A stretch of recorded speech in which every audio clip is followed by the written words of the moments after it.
Bom dia, meus amados irmãos, graça e paz do Senhor Jesus. Vamos aos nossos minutos devocionais com a carta do apóstolo Paulo aos Filipenses. Vamos para o capítulo 3, versículo 12 até o final, na verdade até o versículo 1 do capítulo 4.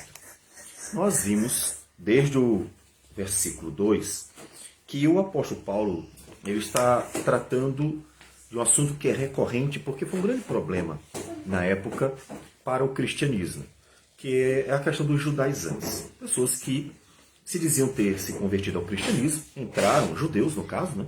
Entraram no cristianismo, mas eles não entenderam de fato, nem receberam, nem aceitaram de fato o que é o evangelho. Eles ainda estavam presos ao judaísmo, de modo que começaram a trazer problemas. Ou seja, eles ainda entendiam que a salvação, na verdade, vinha por etnia, serem judeus, ou porque eram circuncidados, ou mesmo porque estavam procurando praticar as obras da lei. Então, isso trouxe um grande problema, porque era exatamente o oposto do Evangelho, né? Já que o Evangelho é a salvação em Cristo Jesus, o único justo e justificador, e que graciosamente dá a sua justiça para aqueles que se unem a Ele pela fé, para aqueles que se unem a Ele pelo batismo. Então, é Cristo a redenção, a esperança do pecador. Então, eles iam se opondo ao Evangelho, ao ensinar que era necessário, além de crer em Cristo, também praticar as obras da lei, ou cumprir os ritos, né, da lei mosaica, Antigo Testamento, porque eles não conseguiam ver e entender como tudo aquilo se cumpria em Cristo. E aí no versículo 12, então, o apóstolo Paulo continua, ainda sobre o mesmo assunto, dizendo assim: não que eu o tenha já recebido, ou tenha já obtido a perfeição, mas prossigo para conquistar aquilo para o qual também fui conquistado por Cristo Jesus. Então, ele havia ensinado, nos versículos anteriores, que os filipenses, assim como ele, deveriam deixar tudo o que ficou para trás mesmo. Ou seja, o judaísmo é passado, porque ele, na verdade, apontava para Cristo. Cristo é que é o cumprimento. Então, aquilo que eles faziam antes não tinham poder para salvá-los. Eram figuras, eram tipologias daquilo que viria, ou seja, Cristo Jesus. E eles agora encontraram algo melhor, a sublimidade do conhecimento de Cristo. Em Cristo nós temos a salvação, em Cristo nós temos a vida eterna. Mas ele continua assim, olha, não, eu já tenho alcançado, de forma alguma, eu sou perfeito, de forma alguma, já fui transformado com um corpo glorificado, aquilo que ele mesmo vai dizer em 1 Coríntios 15, nós, quando Jesus voltar, teremos o nosso corpo transformado para sermos incorruptíveis e, consequentemente, imortais. Ele diz, olha, não que eu tenha alcançado, não, de forma alguma. Daí, inclusive, já se tira uma resposta para aqueles que entendem que é possível alcançar a perfeição, ainda aqui, antes da volta de Jesus. Não é possível. A Escritura nos ensina que essa perfeição, que é a incorruptibilidade, ou seja, não pecar mais, não ser mais pecador, não ter mais a corrupção do pecado em nossa natureza, né, corrompendo todas as faculdades humanas. Isso só vai acontecer quando Jesus voltar. 1 Coríntios 15 é muito claro, por sinal, a respeito disso. Mas ele aqui repete, diz, olha, não, mas eu estou procurando isso, eu estou indo atrás, eu estou caminhando. E esse caminhando significa que quando ele creu, deu-se início ao processo de santificação. Ou seja, a santificação ela é uma comprovação de que verdadeiramente você é cristão. Se você realmente se converteu ao Senhor Jesus, mesmo que você tenha seus altos e baixos, como nós já falamos, a linha da jornada cristã não é uma linha reta, crescente, né? Agora tudo só dá certo. Não, é uma linha cheia de altos e baixos, mas crescente. Mesmo que haja altos e baixos, a santificação é essa linha crescente. ela vai sempre progredindo. Por quê? Porque o Espírito Santo está operando na sua vida pela palavra. Porque o Espírito Santo está operando em sua vida dia a dia, inclusive dentro das mais diversas e adversas circunstâncias, falando ao seu coração pela palavra para transformar você, como diz o apóstolo Paulo, em 2 Coríntios 3,18, de glória em glória à imagem de Jesus Cristo, o varão perfeito, né? Ele é o varão perfeito. Ele é santo, ele é puro, ele é, portanto, o referencial.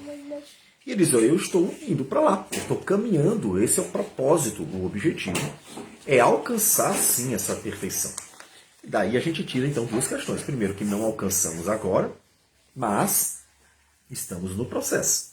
Deus vai completar aquilo que ele mesmo disse, né? Ele disse aos filipenses, aquele que começou a boa obra em vocês vai completar. Então, vocês estão no processo de santificação. Vocês estão caminhando. O que não pode é parar. Mas, mesmo que devagar, vai caminhando. E isso, como nós já falamos, testifica que você realmente é um filho de Deus. Se não houvesse nenhum crescimento espiritual, nenhuma santificação, e a sua vida continuasse a mesma que era antes de falar que confessa a Cristo, ou seja, a mesma mediocridade, a mesma indiferença com Deus, a mesma vida marcada por um completo desprezo pela santidade do Senhor, uma vida pagã, em outras palavras. Então significa que você não se converteu. É por isso que Tiago, como nós mencionamos ontem, ele diz que a fé sem obras é morta. O que ele está dizendo? Ele está dizendo que se você diz que crê, mas a sua vida não tem uma demonstração, como eu disse, não é que você do 0 vai ao 100 em um dia, porque o processo é essa escadinha cheia de altos e baixos, né? Então, ainda que você vá devagar, mas a sua vida tem que demonstrar, tem que provar que, de fato, o Senhor Jesus, pelo Espírito Santo, regenerou seu coração, trocando o coração de pedra pelo coração de carne, e então, dando você essa nova vida para viver para a glória de Deus. E ele mesmo vai operando. Afinal das contas, deixa eu me perguntar, Deus faz alguma coisa pela metade? Ou errada? Deus falha? Não, Deus nunca erra.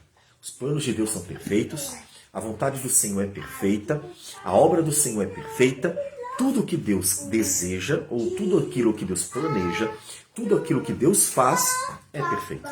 Ele não vai simplesmente começar algo e não terminar. Até porque Jesus, lembre que ele citou duas parábolas de pessoas que começam um plano e não continuam. Por exemplo, começou a construir uma torre, mas acabou o dinheiro no meio do caminho e ela ficou ali. Ou seja, um plano mal feito. Não calculou se tinha dinheiro suficiente para ir até o fim da construção da torre. E Jesus então chama que uma obra inacabada, um mau planejamento, como uma coisa ruim, errada. Uma coisa de pecadores que não raciocinaram corretamente. E adverte, porque o que ele quer dizer ali, o Senhor Jesus, é que pessoas que dizem que querem ser cristãs, mas não calculam o preço que vão pagar, ou seja, o quanto vão sofrer, o quanto vão ter que passar por adversidades e lutas e ter que confessar a Cristo em meio à perseguição, se elas não calcularem o preço, todos os gastos que elas terão durante a jornada, e no meio do caminho desistem e voltam atrás, é pior. Foi mal planejado, né? E é isso que Jesus está advertindo. Olha, não começa se você não vai até o fim. Então não adianta começar. Portanto, não é apenas falar que é cristão da boca para fora. É por isso que a palavrinha-chave para o cristão é perseverança. Lá em Apocalipse, os cristãos estão morrendo. Estão sendo perseguidos, maltratados e morrendo. Aí você pode dizer assim, então a igreja foi vencida, já que os cristãos estão morrendo. Não. Eles estão vencendo por meio da morte. Porque estão provando que não amaram mais a própria vida do que a Cristo. Muito pelo contrário. Mesmo em face à morte, eles amaram mais ao Senhor e aceitaram todos os prejuízos para glorificar a Deus em meio à perseguição, aos maus tratos e mesmo com a morte. Então essa é a vitória da igreja, a perseverança até o fim. Então é necessário permanecer firme. E o apóstolo Paulo diz, olha, eu estou caminhando, eu sei que eu vou até o fim. Essa é uma prova da salvação, uma prova de que o Senhor realmente converteu o coração de um pecador, é que ele persevera e cresce em santificação. A vida dele é sempre um progresso. Porque, inclusive, como nós falamos, é um plano de Deus isso. Deus não vai começar a obra em alguém e depois deixar pela metade. Deus mesmo vai proporcionando a cada dia o crescimento dessa pessoa. Porque é o próprio Deus quem vai colocando essa pessoa nas mais diversas situações, inclusive, muitas vezes, como diz o apóstolo Paulo em Romanos, somos como ovelhas para o matadouro. Ou seja, ele vai entregando a gente na mão dos lobos para que Deus seja glorificado nesse processo de santificação e no testemunho, é claro, que vamos dando diante dele. Então veja, o apóstolo Paulo não é perfeito, mas está caminhando para isso, porque Deus está operando, sim, na vida dele. Então ele continua. Irmãos, quanto a mim, não julgo havê-lo alcançado, mas uma coisa faço, esquecendo-me das coisas que para trás ficam e avançando para as que diante de mim estão, prossigo para o alvo, para o prêmio da soberana vocação de Deus em Cristo Jesus. Então veja, eu não alcancei ainda. A gente está no processo. Vamos chegar lá quando Jesus voltar, de fato. Mas o que eu estou fazendo aqui? O que passou, passou. Eu deixo para trás tudo aquilo que ficou por causa de Cristo Jesus. Foi o que ele disse antes. Ou seja, ele se refere àquilo que era sombra, né? Hebreus é que vai falar melhor sobre isso. As sombras, ou seja, as figuras, os tipos de Cristo Jesus. Aquilo que apontava para Jesus e que o Senhor Jesus cumpriu com a sua vinda. Né? A vinda de Cristo cumpre essas coisas. A vinda de Cristo cumpriu todas as tipologias, ou seja, todas as figuras. Né? A vinda de Cristo cumpriu os sacrifícios, a vinda de Cristo cumpriu a Páscoa, a vinda de Cristo cumpriu o Pentecostes, aí sim, temos a descida do Espírito Santo, né, dada em plenitude para a sua igreja. A vida de Cristo cumpriu as coisas que no Antigo Testamento foram dadas para apontar para ele e aquilo que decorre dele. Né? Então nós temos o passado. É por isso que ele diz, deixo o que ficou para trás, aquilo que era só sombra, que era figura, e agora sigo para o que é melhor, né, em Cristo Jesus, que é a santificação promovida pelo Espírito Santo e pela Santa Palavra. Então, sigo adiante. E ele está motivando os irmãos a fazer o mesmo.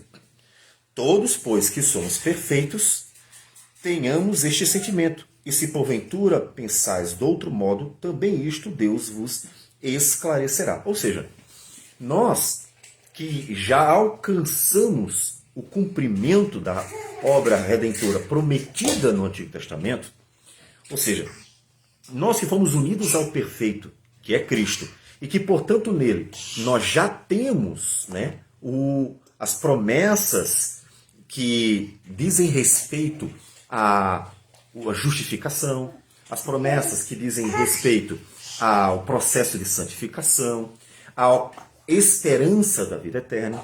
E aí você vê, atenção, né? Nós não somos perfeitos porque o pecado não foi tirado de nós. Ainda somos pecadores. Todo cristão é. Não há cristão que não seja pecador, porque Jesus ainda não nos transformou para sermos incorruptíveis. Mas, ao mesmo tempo, enquanto ainda estamos nesse processo, já alcançamos os benefícios, muitos deles, como a justificação. Já estamos unidos ao perfeito, que é Cristo. Já estamos nesse processo de santificação crescente. Já temos a esperança certa da vida eterna. E assim por diante.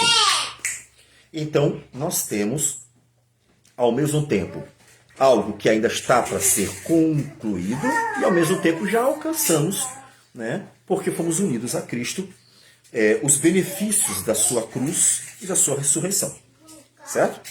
Então, se eles tivessem dúvida, depois, então, seria necessário esclarecer isso. que eles tivessem uma clareza sobre o assunto. Veja que é importante. Observe que o apóstolo Paulo sempre dá uma importância muito grande ao que diz respeito ao Evangelho, ao que é o plano de salvação, o que é a obra redentora de Deus para o pecador. De um lado, ele mostra que negar a obra redentora, o Evangelho, como os judaizantes estavam fazendo, ao negar que a salvação era somente pela graça e pela obra de Cristo, e somente de Cristo, ele trata isso como algo terrível, porque é negar a própria salvação. Né? E aqueles que aderissem ao judaísmo dos dias após Cristo, ou seja, qualquer judeu, seja por que nasceu judeu e mantém a religião judaica, ou porque depois se tornou praticante do judaísmo, a religião judaica, qualquer um desses, ou seja, o judaísmo, a religião judaica em nossos dias, ela é uma oposição ao cristianismo. Mesmo que o cristão esteja sempre muito ligado ao judaísmo, porque sabe que os judeus, eles têm um papel na história da redenção, né? Tudo aquilo que Deus desempenhou na história da redenção, mas a verdade é que a religião judaica ela é oposta ao cristianismo, né? Porque a religião judaica ensina que a salvação do Senhor vem ainda pelos sacrifícios, ainda pela prática da lei, ou seja, Deus não trouxe ainda o Messias, né? O judeu não acredita que o Messias já veio. Então, a salvação para o judeu é ainda relacionada à prática da lei. E isso é oposto, exatamente o oposto do cristianismo. Então, era muito importante esclarecer o assunto. Não dá para ser cristão e ao mesmo tempo não entender o que é o Evangelho, o que é a obra redentora. É preciso, porque isso é fundamental, é um elemento fundamental para ser cristão. Não é estar dentro de uma igreja visível, uma denominação, participar das programações. Eu sou cristão porque fui batizado. Mas você entendeu o plano de salvação? Você entendeu o que é o Evangelho? Isso é fundamental. Se você não entendeu, é necessário que se esclareça isso, porque você pode estar iludido. Você pode, na verdade, pensar que é uma coisa e é outra. E no dia que for esclarecido o assunto, você simplesmente desistir e ir embora. Então é necessário que se ensine. Por isso que a evangelização não pode se resumir a Deus ama você. A evangelização tem que ser realmente a exposição do Evangelho da graça, mesmo que de forma tão objetiva, sucinta. Ou seja, os elementos fundamentais, essenciais, a morte e a ressurreição de Cristo, tudo muito ainda elementar, mas é necessário que seja ensinado o que é de fato o plano de salvação. E aí o apóstolo continua: todavia andemos de acordo com o que já alcançamos. Então, eles precisavam compreender e seguir em frente, de tal forma que ele diz: irmãos, sede imitadores meus e observai os que andam segundo o modelo que tendes em nós. Pois muitos andam entre nós, dos quais repetidas vezes eu vos dizia, e agora vos digo, até chorando, que são inimigos da cruz de Cristo. Então, veja, eles precisam ter cuidado com o que está se difundindo no meio cristão na época. Eles precisam ter o cuidado com o que é ensinado. E hoje em dia não é diferente. É preciso que realmente se tenha cuidado com os ensinamentos. Não é porque se diz cristão que tudo que se fala está certo. Então, calma aí. Precisa observar o que realmente está sendo ensinado. E aí eles assim, olha, vejam aqueles que são modelo. Aqueles que realmente andam segundo o Evangelho. Andam segundo o que o Senhor ensina. Por quê? Porque tem pessoas dentro da igreja que são inimigos da igreja, no sentido de inimigos de Cristo, inimigos da obra de Cristo. Então, é preciso ter cuidado para seguir realmente aquilo que a palavra ensina. Por que eles eram inimigos de Cristo? Veja, digo até chorando que são inimigos da cruz de Cristo. Observe, ele ainda é uma relação, uma referência aos judaizantes.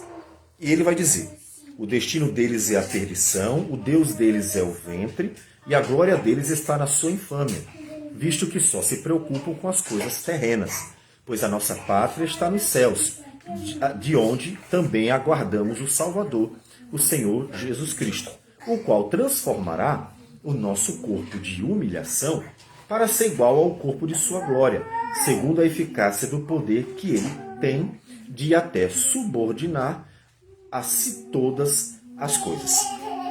Então o que acontece?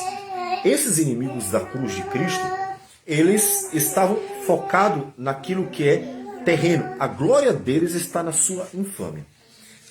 Poderíamos tratar dois grupos. Tá?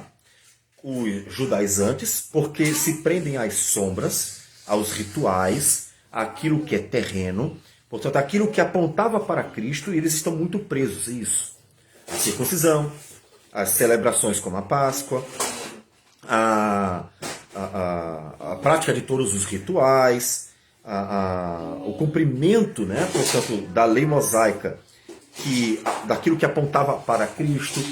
Então podemos mencionar nisso os judaizantes, que estavam presos àquilo que era passado, e podemos mencionar ainda, porque de fato também apareceu no cristianismo já cedo, a presença de pessoas que eram os libertinos. Quem eram os libertinos? Eram pessoas que viram na graça a liberdade ou o aval, né, para fazer o que quisesse na vida. Ou seja, nós somos salvos pela graça. Então, podemos fazer o que quiser da vida e no final das contas vamos ser salvos mesmo, porque não é por obras, mas pela graça. E são dois grupos que desde cedo apareceram e foram inimigos do cristianismo. De um lado, porque os judaizantes atacaram a salvação somente pela graça. Do outro lado, porque os libertinos levaram a igreja à libertinagem, ao pecado, porque as pessoas eram ensinadas que não é necessário passar pela santificação, porque no final das contas, o que conta é a justiça de Cristo, e não a nossa. Logo, pode fazer o que quisesse. E então motivavam as pessoas a dar vazão à carne, tornando, portanto, a igreja uma prostituta. E aí nós temos dois problemas. Uma igreja conduzida a negar o evangelho, que é a manifestação da justiça de Cristo pela graça de Deus dada a nós. Do outro lado, levar a igreja ao pecado, negando também o propósito do evangelho. Qual é o propósito do evangelho? É a santificação, a glorificação de Deus. Ou seja, transformar o pecador justificado à imagem de Cristo Jesus. Então, os dois foram problemas. Poderíamos mencionar os dois, até porque ele já havia tocado em um grupo, que é esse anterior, que eram os judaizantes, mas podemos mencionar esse outro grupo também foi problema.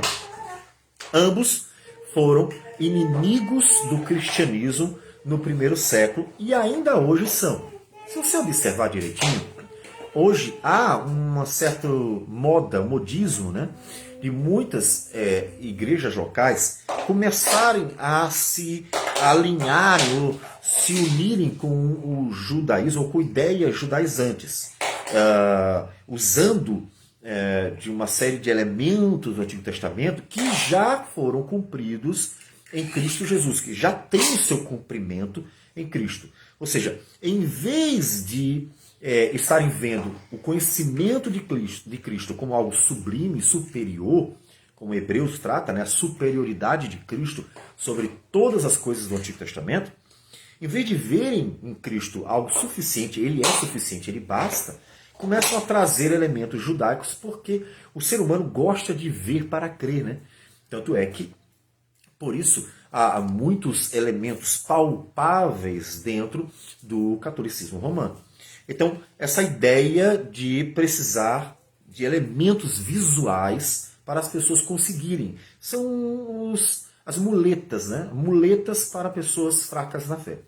Então, começam a usar elementos místicos e muitas vezes supersticiosos, trazendo coisas do Antigo Testamento para a igreja. Então, isso é um problema. Tem acontecido bastante em nossos dias, e isso vai anulando muito daquilo que o Evangelho nos ensina, porque elementos que apontavam para Cristo deveriam sim acabar. E aí começa a trazer de volta. E aí fica aquela dúvida, peraí.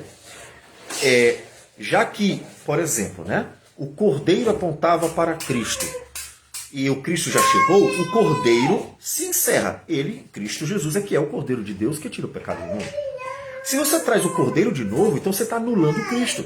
Porque já que o Cordeiro apontava para Cristo, por que você está trazendo de volta o Cordeiro? Você está dizendo que Cristo não é de fato o cumprimento do Cordeiro do Antigo Testamento?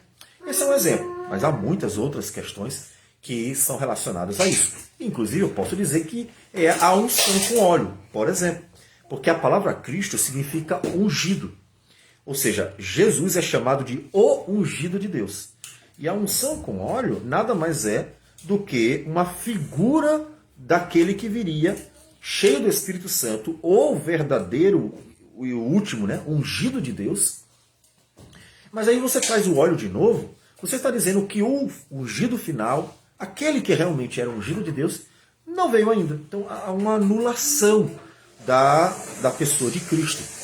Então veja que há diversos elementos que têm sido trazidos em nossos dias de caráter judaico, que são agradáveis ao povo, porque o povo é fraco na fé, precisa muitas vezes de muletas para caminhar, mas esses elementos são nocivos, porque eles anulam Cristo, eles anulam a obra de Cristo.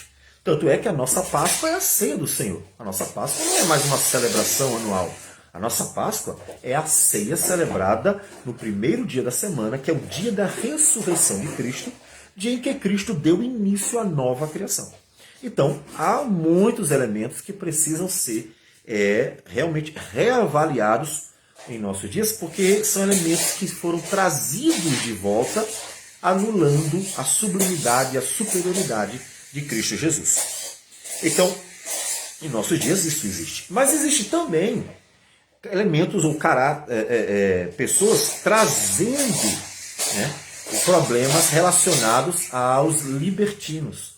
Observe que as igrejas têm justificado a sua aproximação de coisas do mundo dizendo que quer evangelizar os que não são cristãos. Né? Por exemplo, bloco de evangélicos no carnaval. Mas não faz sentido, né? O carnaval é uma festa pagã, tudo ali é pagão. O que você vai fazer no meio de uma festa pagã com um bloco de carnaval? Né? Então você está estimulando que a festa continue, só mude as músicas. Né?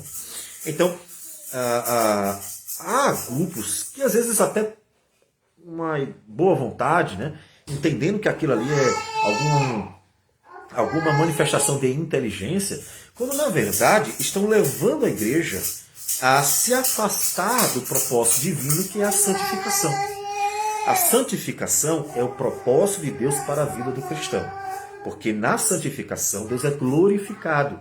Ele mostra a santidade de Deus, a santificação mostra a glória do Senhor. Então, hoje em dia há muita aproximação de coisas do mundo, tentando apenas travestir com uma roupa um pouco diferente, trazendo um grande perigo para a igreja. Que se torna cada vez mais tênue a linha ou o muro que divide o mundo da igreja.